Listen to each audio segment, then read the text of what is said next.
Some months ago, they asked the question, what should we read to learn more about the principles of unity? And Alana, where are you? Oh, in the back. Yeah. She quickly answered with a book, Unity, A Quest for Truth. Okay. This talk is inspired by my curiosity to learn more about unity. And as it turns out, curiosity is one of the core principles of practicing unity. So my talk, The Freedom Trail, 5 Steps on My Spiritual Journey. I bought the book, A Quest for Truth, and I devoured it. And while sitting with Reverend Dana one evening, I said, I'd like to give a talk based on my understanding of that book. And he took me up on the offer and asked me to make good on it. And as it turns out, taking action on an idea is another element of practicing the principles of unity. You see, unity is founded on the premise of being practical. And Eric Butterworth, in his book, defines practical as being able to practice in clear, observable, specific behaviors. Unity, at its core, is the practice of being Christ-like. Eric Butterworth's book is not the first I've read on my spiritual journey, and I'm sure each of you have books that have touched you, invited you to be more, invited you to take a step in a different direction, to see things from a new point of view, and to make decisions that have affected your life and the course you have taken. Eric Butterworth's book did that for me once again. In fact, it made me recall my senior year in high school. I was witness to religion in a manner that wasn't working for me. And I decided to set out on a different course. I went in search of something else. It was the beginning of my spiritual freedom trail. And as I discovered, that is foundational to unity. Eric Butterworth puts forth 5 principles, and I will provide personal reflections. Yeah, how many fingers I'm holding up? Yes. I can count. Math, not one of my strong points. But I'm going to ask you to step onto your freedom trail as well and examine your own life experiences and see how these principles have manifested all that is good in your life. Here's the 5 principles. Number 1, open-mindedness. A sensible approach to addressing, as Eric calls it, the relentless stream of truth we encounter in our day-to-day living. Number 2, curiosity. That childlike open-mindedness that faces life with questions and a desire for explanations. Number 3, ideas into action. Our stream of thought drives our life outcomes. Number 4, there are laws at play. Spiritual and natural laws need to be understood and used. Number 5, don't miss the present moment. Here's number 1. Open-minded approach for addressing the relentless stream of truth. Formal religions have a creed, a dogma, a set of rules to follow. And the Catholic Church believed that the earth was at the center of the universe. The scientific process of discovery brought forth a different point of view, a different way to see things, a new truth. But the church rejected this thinking in spite of evidence to the contrary. Copernicus had to recant or suffer the consequences. But the stream of truth was relentless, and the views and beliefs changed to adapt to the new reality. Unity believes the spiritual path must be open-minded to the results from discovery. The practical approach to the spiritual path is one of open-mindedness to continually evolve as truth unfolds. Walking on campus the first week of my freshman year of college, I offered a God bless you to a new friend. And he looked at me and he said, "Don't lay that explicative guilt trip stuff on me." I met my first atheist. A new truth, a new path. And as I had just begun my own journey, I tried that for a while. I wrestled with it. I stepped into what does it mean to not believe in God. About About 6 months later, at the end of my freshman year, I came upon some rough parts of my road on my journey. And I found myself reaching out to God in prayer. But because of what I was wrestling with, I asked myself, was this because of 18 years of Catholic tradition?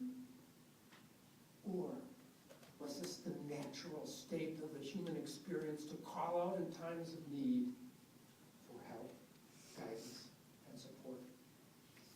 I was learning more about myself. I was discovering what I believed in and what my path was all about. When compelled to write a statement of faith, what did Unity believe? Charles Fillmore did so, but with a caveat. Let me share what he said. We have considered the restrictions that will follow a formulated platform, and are hereby giving warning that we shall not be bound by its tentative statement of what Unity believes. We may change our minds tomorrow on some of the points, and if we do, we shall feel free to make a new statement. You see, Unity offers a practical way to address the evolution of the human experience. What was your moment? Pause. Review your journey. I bet you can recall a time when you thought what you thought was truth lost some of its fortitude. It wasn't as clear. And you took a step forward to a new path of discovery, a new way of seeing things that made more sense to you at that time. It was more in line with your understanding of how life works. That may have been one important step along your freedom trail. You see, formal religions invest energy in defending their point of view. But Emerson wrote, a sect is an elegant way of saving a person from thinking. Unity will make no attempt to prevent you from thinking. In fact, if you are unwilling to think about your relationship with God, if you're unwilling to think while you pray and pray while you think, Unity has very little to offer you. Number 2, curiosity. Unity is essentially a technique through which you can find answers for yourself in words that are meaningful to you.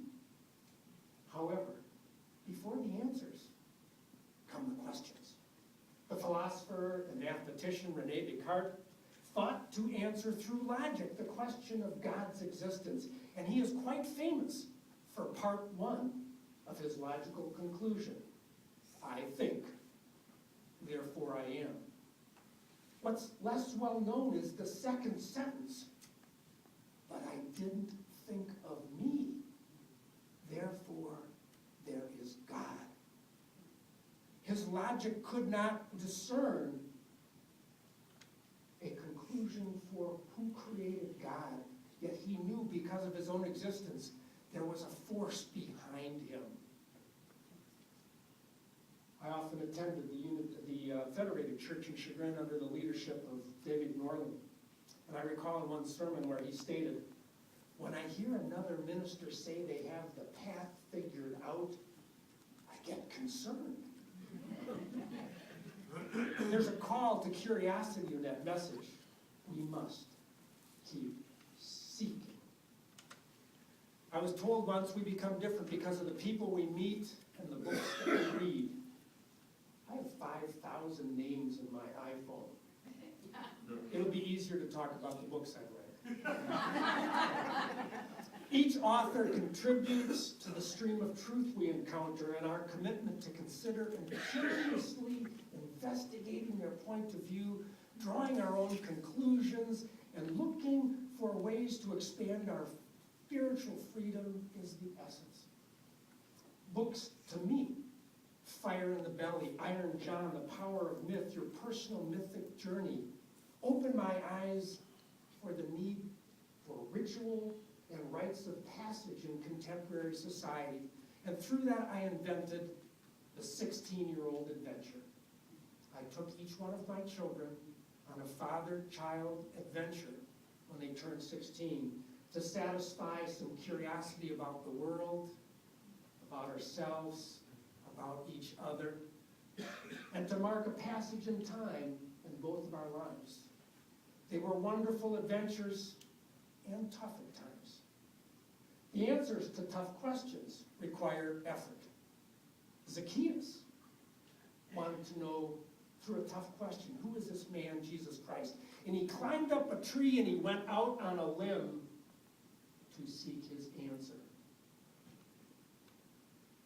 Stop and think about the tree you have climbed and the limb you have gone out on to answer a question that's important to you.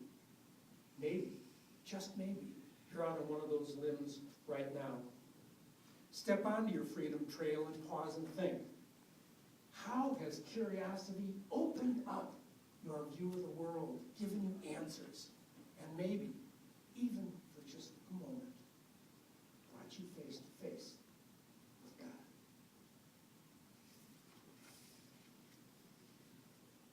Number 3, ideas into action. My grandmother had canaries and parakeets over the years, and in the spring of 5th grade, I decided I wanted a parakeet. I was one of 6 kids with a single parent.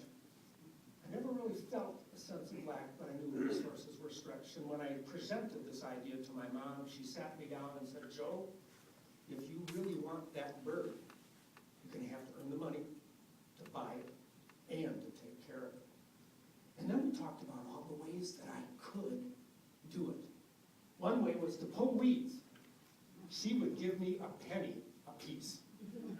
But I had to get the root. A thistle or a big weed might be worth a nickel. The bird was $2.95, I think. The cage would have been $10 or $12, and I needed accessories for the cage and feed. I think I was looking at $18. This was 1965 or 1966. That meant 1,800 weeds. But I was undaunted. I pulled weeds for my mom. I pulled weeds for the neighbors. I mowed lawns. I offered to do chores. And by the time school began that year, I had a beautiful blue parakeet in my bedroom. I had taken an idea, put action behind it, and turned it into my reality. 2 years later, I did the same thing.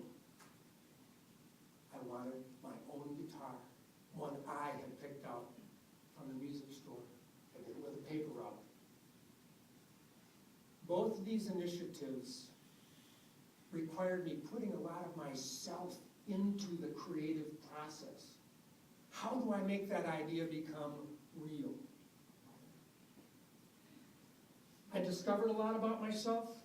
I discovered one form of a path to abundance in my life. And looking back, I can say I was very pleased with what I had done.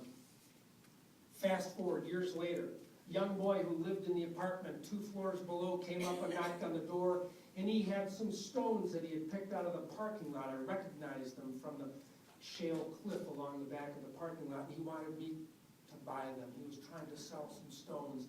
And I did the classic W.C. Fields, go away, kid, you bother me. My roommate, overhearing the conversation, asked what it was, and he leapt to his feet, yelled down the stairs, bringing the lad back, and he quickly bought a couple of the stones, sending a much happier child on his way, and then he sat me down and gave me a life lesson. And he said, Joe, that young boy had an idea that those stones were worth something, and he took action to convert his idea into reality. That behavior needs to be encouraged and rewarded. I have bought cookies from every place who's come to my door.